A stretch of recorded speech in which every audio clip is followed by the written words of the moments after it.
Let's dive into the fascinating world of physics with Dr. Sina G. Good morning all. Welcome to lectures by Dr. Rajji. In today's class, we are going to discuss about disintegration energy in alpha decay. So, alpha decay എന്താണെന്ന് ഓർക്കുന്നുണ്ടോ? അതായത് ഒരു highly energetic radio active ന്യൂക്ലിയസിനകത്തുനിന്ന് ഒരു helium nucleus emit ചെയ്യുന്നതിനെയാണ് നമ്മൾ alpha decay എന്ന് പറയുന്നത്. For example, ഇത് നമ്മുടെ പേരന്റ് ന്യൂക്ലിയസ് ആണെന്ന് വെച്ചു. ഈ പേരന്റ് ന്യൂക്ലിയസിനകത്തുനിന്ന് എന്ത് എമിറ്റ് ചെയ്യും? ഒരു ആൽഫ പാർട്ടിക്കിൾ എമിറ്റ് ചെയ്യും. എന്നിട്ട് ഇത് പുതിയൊരു ഡോട്ടർ ന്യൂക്ലിയസ് ആയിട്ട് മാറും. ഈ ഒരു റിയാക്ഷനെയാണ് നമ്മൾ ആൽഫ ഡികെ എന്ന് പറയുന്നത്. ഇപ്പൊ ആൽഫ ഡികെയുടെ സമയത്ത് കുറേ എനർജി ലിബറേറ്റ് ചെയ്യുന്നുണ്ട്. And that energy is called disintegration energy in alpha decay. It is represented by the letter Q. Q എന്ന ലെറ്റർ വെച്ചിട്ടാണ് റെപ്രസെന്റ് ചെയ്യുന്നത്. അപ്പൊ ഇവിടെ ശരിക്കും എന്താ സംഭവിച്ചത്? റേഡിയേഷൻസ് എമിറ്റ് ചെയ്തു, ന്യൂക്ലിയസ് കൺവേർട്ട് ചെയ്ത് ഒരു ഡോട്ടർ ന്യൂക്ലിയസ് ഒരു ഹീലിയമായിട്ട് മാറിയപ്പം ഇതിന് മാത്രം എനർജി എവിടെ നിന്നാണ് വന്നത് എന്ന് നമുക്ക് നോക്കാം. നമുക്ക് എല്ലാവർക്കും അറിയാവുന്ന ഐൻസ്റ്റൈന്റെ one of the famous equation ആണ് E is equal to mc square.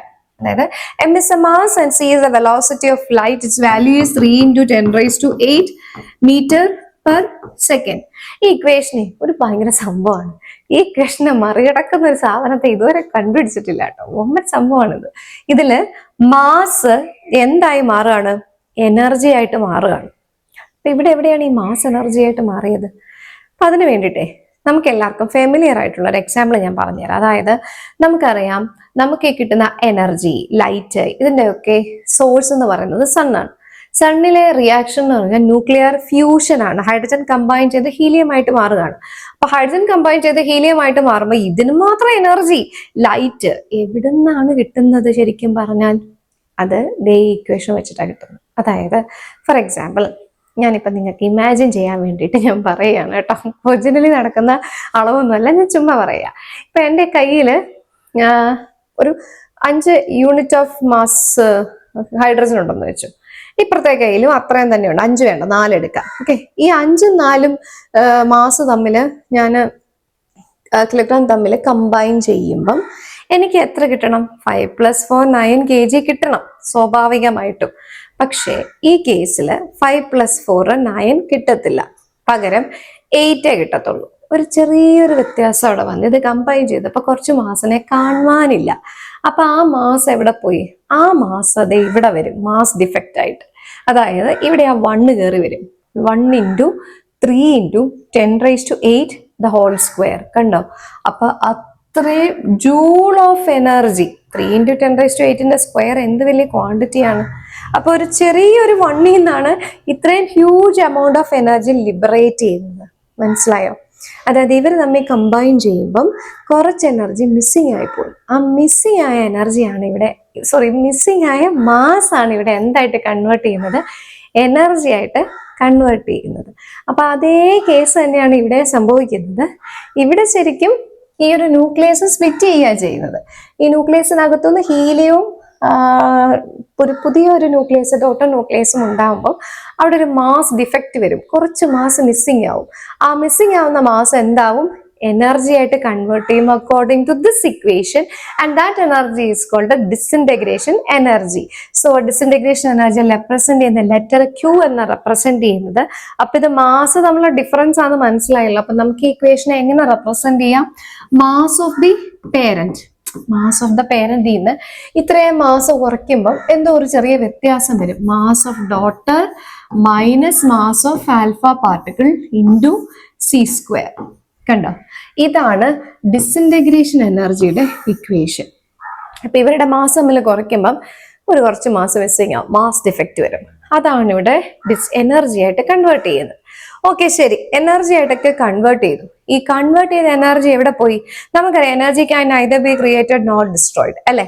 അപ്പൊ ഉണ്ടായി, എനർജി എന്തായാലും ഉണ്ടായി. ആ എനർജി എവിടെ പോയി? അതാണ് നമ്മൾ നെക്സ്റ്റ് നോക്കാൻ പോകുന്നത്. അതായത് ഇപ്പം അതിനു വേണ്ടി നമ്മളിപ്പം ഒരു പാർക്കിലൊക്കെ പോയിട്ട് കുറെ ബലൂണൊക്കെ വെച്ചേക്കാണ്. അപ്പൊ തോക്കൊക്കെ വെച്ചേക്കാണ്. നമുക്ക് വെടിവെച്ചിട്ട് തോക്കെടുത്തിട്ട് നമുക്ക് ആ ബലൂണ് പൊട്ടിക്കാം. ബലൂണ് പൊട്ടിക്കുന്ന സമയത്ത് നമ്മൾ ഈ ഫയർ ചെയ്യുമ്പം ബുള്ളറ്റ് ഫ്രണ്ടിലേക്ക് പോകും, തോക്ക് ബാക്കിലേക്ക് പോകും. സോ ബുള്ളറ്റ് അതിന്റെ മാസ് ചെറുതാണ്, ഇൻറ്റു വെലോസിറ്റി അതിനനുസരിച്ച് മുന്നോട്ട് പോകും. തോക്ക് ഇച്ചിരി ബാക്കിലോട്ട് വരും, കാരണം അതിന്റെ മാസ് കൂടുതലല്ല, പിന്നെ നമ്മൾ ഹോൾഡ് ചെയ്തിട്ടുണ്ട്, അപ്പൊ ചെറുതായിട്ട് ബാക്കിലോട്ട് വരത്തുള്ളൂ. അപ്പൊ അവിടെ കൺസർവേഷൻ ഓഫ് ലീനിയർ മൊമെന്റം ആണ് നടക്കുന്നത്. മൊമെന്റം കൺസർവേഷൻ ആണ് അവിടെ നടക്കുന്നത്. അതായത് ബുള്ളറ്റ് മുന്നോട്ട് പോകുമ്പോൾ തോക്കൊന്ന് കുറച്ച് പുറകിലോട്ട് വരും.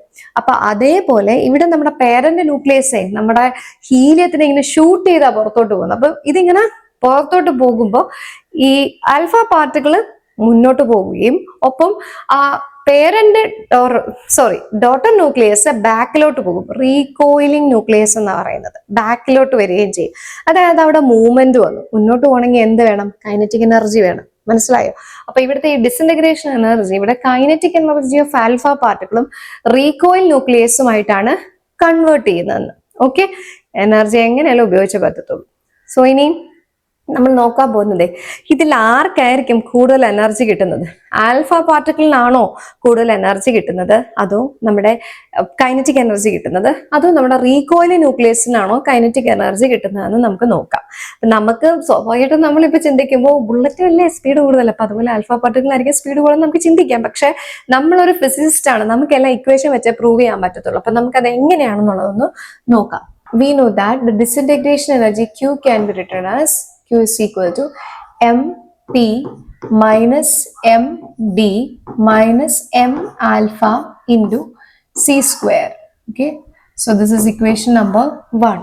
അപ്പൊ ഈ എനർജിനെ കൈനറ്റിക് എനർജി ആയിട്ട് യൂസ് ചെയ്യുന്നതാണ് നമ്മൾ പറഞ്ഞത്.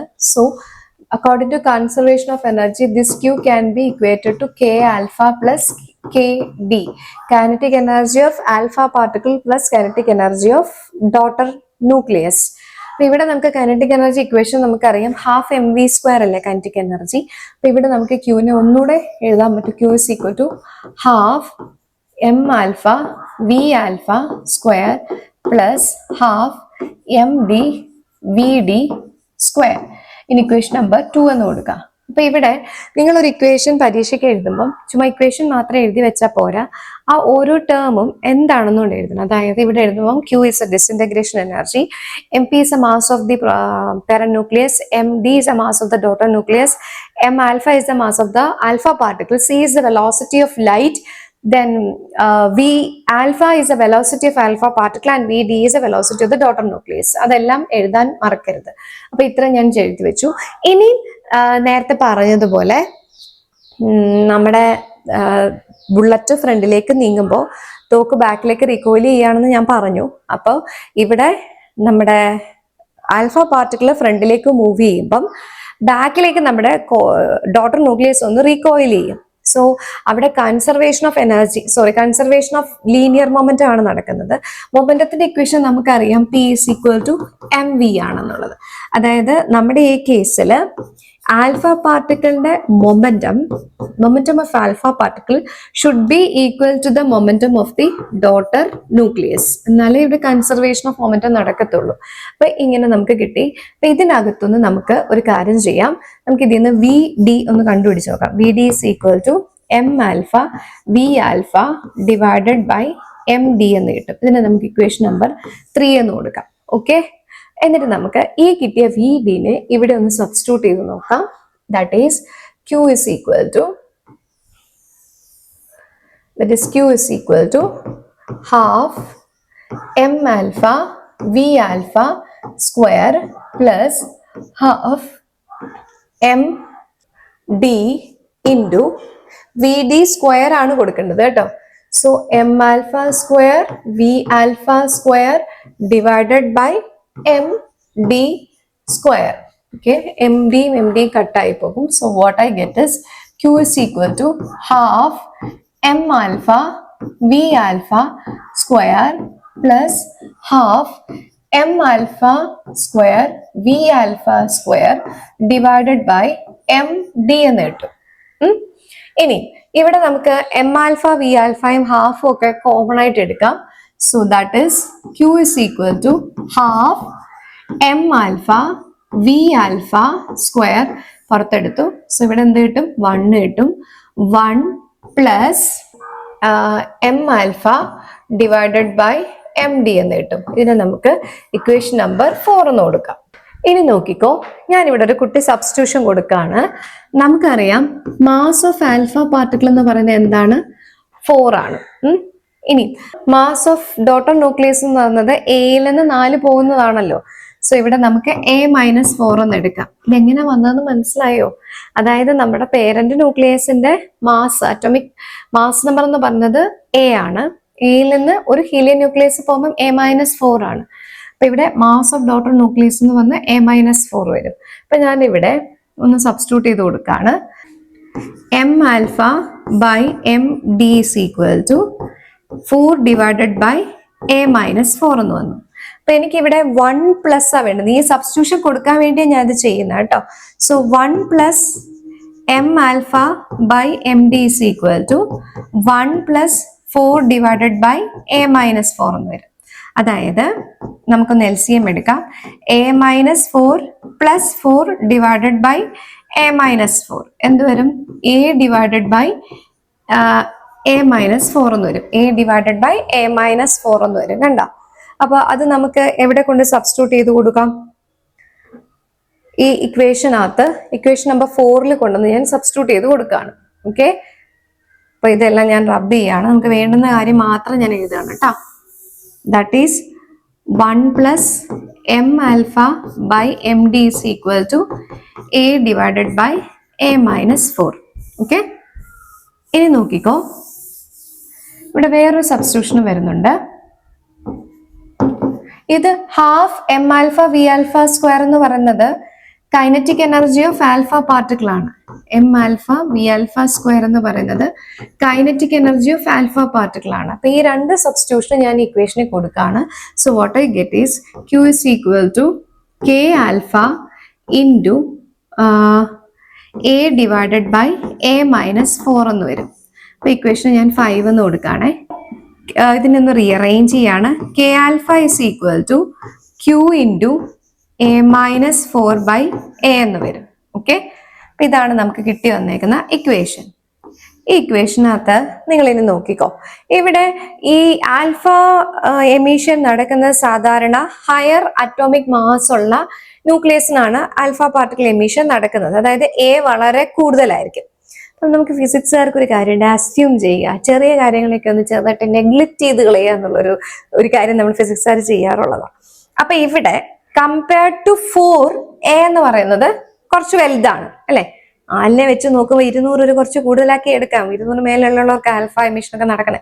സോ A കുറച്ച് വലുതാണ്. അതുകൊണ്ട് നമുക്ക് എന്ത് ചെയ്യാം, ഈ 4നെ അങ്ങ് നെഗ്ലക്ട് ചെയ്ത് കളയാം. ആശാൻ ചെറുതല്ലേ, അങ്ങ് കളഞ്ഞേക്കാം. സോ ഇവിടെ എന്ത് വരും? ഇവിടെ K alpha is almost equal to Q into A by A എന്ന് വരും. A by A 1 ആണ്, അങ്ങ് പോകും. അതായത് ഡിസിൻറ്റഗ്രേഷൻ എനർജി ഇവിടെ ആർക്കാണ് കൂടുതൽ കിട്ടിയേക്കുന്നത്? ആൽഫ പാർട്ടിക്കിളിനാണ് കൂടുതൽ ഡിസിൻറ്റഗ്രേഷൻ എനർജി കിട്ടിയിരിക്കുന്നത്. അതായത് the kinetic energy of the alpha particle is much greater than the kinetic energy of the daughter recoiling nucleus. കാര്യം പിടികിട്ടിയോ? അപ്പൊ നമ്മള് വെറുതെ ഇങ്ങനെ അസ്യൂം ചെയ്ത് മാനത്തൊന്ന് പൊട്ടി വീണ പോലെ കൈനറ്റിക് എനർജി ആൽഫ പാർട്ടിക്കിളിനാണ് കൂടുതലെന്ന് അങ്ങനെ പറയാൻ പാടില്ല.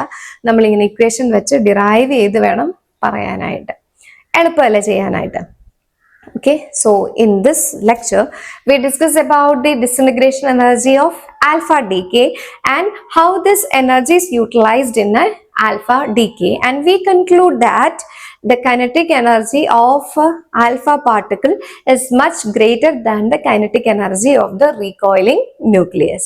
Hope you all understood my lecture. For more updates, keep an eye on my educational channel Lectures by Dr. Seena G. Thank you.